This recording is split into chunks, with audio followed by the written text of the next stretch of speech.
Friends, welcome to our channel. இன்றைக்கி நம்ம பார்க்க போகிறது மகளிர் உரிமை திட்டத்தை பற்றி தான். அதாவது மகளிர் உரிமை திட்டம்னா என்ன, அந்த திட்டம் எப்போ தொடங்கப்பட்டுச்சு, அந்த திட்டத்தோட குறிக்கோள் என்ன, இந்த திட்டம் யாருக்கெல்லாம் பயனுள்ளதாக இருக்குது, இந்த திட்டத்தின் மூலமாக பயன்பெறணும்னா நமக்கு என்னென்னலாம் தகுதி இருக்கணும், இந்த திட்டத்துக்கு எப்படி அப்ளை பண்ணணும், இதோட கரண்ட் ஸ்டேட்டஸ் என்ன, இது எல்லாத்தையும் பற்றி தான் இந்த வீடியோவில் நம்ம ஃபுல்லாக பார்க்க போகிறோம். ஸோ வீடியோ மிஸ் பண்ணாமல் கடைசி வரைக்கும் பாருங்கள்.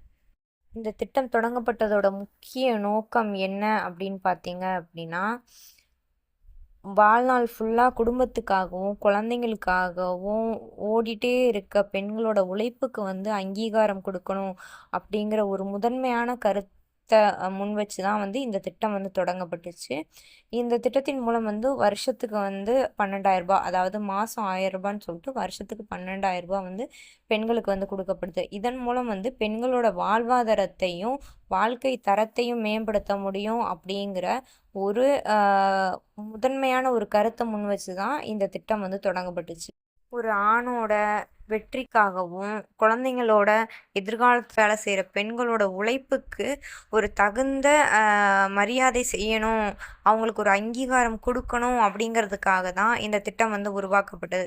இது பெண்களோட உரிமை அப்படிங்கிறதுனால தான் என்னவோ இதற்கு மகளிர் உரிமை திட்டம் அப்படின்னு பேர் வச்சுருக்காங்க. சட்டப்பேரவை தேர்தலின் போது இப்போ ஆட்சியில் இருக்க திமுக அரசு ஆட்சிக்கு வந்தால் மாதம் 1000 ரூபாய் குடும்ப தலைவிக்கு உரிமை தொகையாக வழங்கப்படும் அப்படின்னு அறிவிச்சிருந்தாங்க.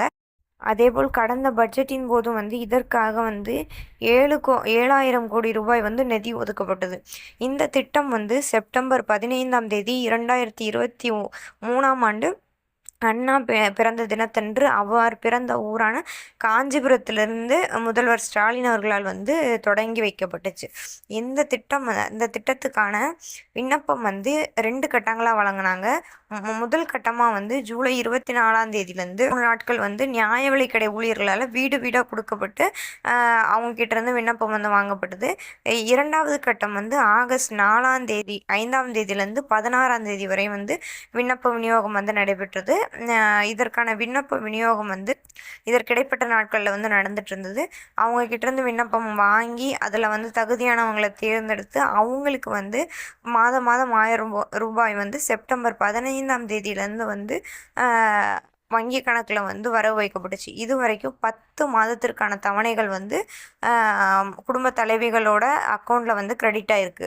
யார் யாருக்கெல்லாம் இந்த திட்டத்தின் மூலம் பயன்பெற முடியும் அப்படின்னா, அதாவது இந்த திட்டத்தின் மூலம் யார் யாரெல்லாம் பயன்பெற முடியும் அப்படின்னா, இப்போ ஒரு குடும்ப அட்டையில் இருக்கீங்க அப்படின்னா அதில் குடும்ப தலைவின்னு ஒருத்தவங்க இருப்பாங்க. அந்த குடும்ப தலைவி இந்த கலைஞர் மகளிர் உரிமை திட்டத்துக்கு விண்ணப்பிக்கலாம். அப்படி இல்லை, குடும்ப தலைவின்னு இல்லாமல் குடும்ப தலைவரோட பேர் தான் இருக்குது அப்படின்னா அந்த குடும்ப தலைவரோட மனைவி குடும்பத்தோட தலைவியாக கருதப்படுவாங்க. அவங்க இந்த திட்டத்தின் மூலம் பணம் பெறுவதற்கு விண்ணப்பம் செய்யலாம். இப்போ ஒரு வீட்டில் ஆண் குடும்ப தலைவராக இருக்கார், மனைவியோட பேர் அந்த குடும்ப அட்டையில் இல்லை, ஏதோ ஒரு காரணத்தினால அந்த குடும்ப அட்டையில் அவங்களோட பேர் இல்லை அப்படின்னா அந்த குடும்பத்தில் 21 வயது முடிஞ்ச யாராவது ஒரு பெண்கள் இருந்தாங்க அப்படின்னா அவங்க அந்த வீட்டு சார்பாக இந்த திட்டத்துக்கு பணம் பெறுவதற்கு விண்ணப்பிக்கலாம். அது கல்யாணம் ஆகாமல் தனியாக இருக்கிறாங்க, அப்படி இல்லைன்னா கைம்பெண்ணாக இருக்காங்க, இல்லை திருநங்கைகளாக இருக்காங்க அப்படின்னா அவங்களே அந்த குடும்பத்துக்கு தலைவியாக கருதப்படுவாங்க. அவங்களோட பேரில் விண்ணப்பம் இந்த திட்டத்துக்கான பொருளாதார தகுதிகள் அப்படிங்கிறது என்ன அப்படின்னா, ஆண்டு வருமானம், ஒரு குடும்பத்தோட ஆண்டு வருமானம் 2.5 லட்சத்திற்கு கீழே இருக்கணும். அதே மாதிரி அவங்களுக்கு 5 ஏக்கருக்கு குறைவாக நன்செய் நிலமும் 10 ஏக்கருக்கு குறைவாக புன்செய் நிலமும் இருக்கணும். அதே மாதிரி அந்த வீடு ஒரு ஆண்டிற்கு 3,500 யூனிட்டிற்கும் குறைவான மின்சாரத்தை மட்டும்தான் பயன்படுத்தி இருக்கணும். அதுக்கப்புறம் இந்த பொருளாதார தகுதிகள்லாம் இருந்தால் மட்டும்தான் அவங்க இந்த திட்டத்துக்கு விண்ணப்பிக்க முடியும். அதே மாதிரி இந்த பொருளாதார தகுதிகளுக்காக அவங்க எந்த ஒரு வருமான சான்றையோ இல்லை நில ஆவணத்தையோ இணைக்கணும் அப்படிங்கிற அவசியம் கிடையாது.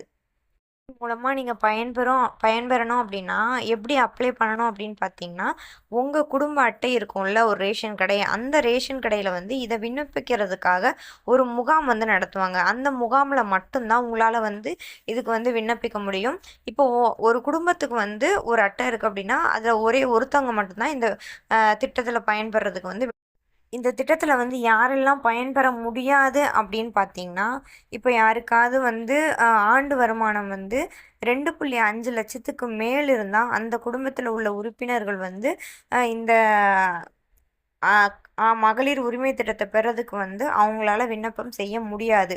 அதே மாரி ஒரு வீட்ல உள்ள யாரோ ஒருத்தங்க வந்து 2.5 லட்சத்துக்கு மேல வந்து அ ஒரு வருஷத்துக்கு சம்பாரிக்கிறாங்க. அவங்க வந்து இன்கம் டேக்ஸ் வந்து ஃபைல் பண்றாங்க அப்படின்னா, அவங்களுக்கும் இந்த திட்டம் வந்து பொருந்தாது.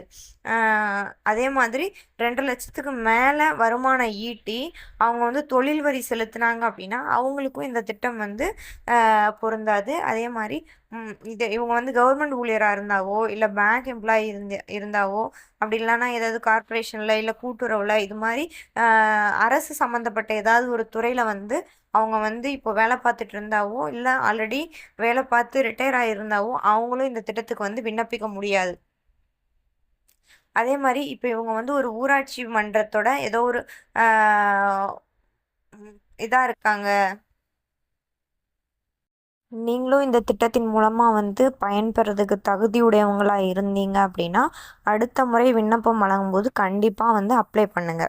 ஒரு வீட்ல வந்து சொந்த பயன்பாட்டுக்காக காரு, ஜீப்பு, டிராக்டர் அப்படி இல்லன்னா கனரக வாகனம் போன்ற 4 வீலர்ஸ் வந்து வச்சிருந்தாங்க அப்படின்னா, அவங்க வந்து இந்த திட்டத்துக்கு அப்ளை பண்ண முடியாது. அதே மாரி ஒரு ஃபேமிலியோட ஆனுவல் டர்ன் ஓவர் வந்து 50,00,000க்கு மேல இருந்து அவங்க ஜிஎஸ்டி ஃபைல் பண்றாங்க அப்படின்னு இருந்தாங்க அப்படின்னா, அவங்களோட அந்த வீட்ல உள்ளவங்களுக்கு வந்து இந்த திட்டம் வந்து பொருந்தாது.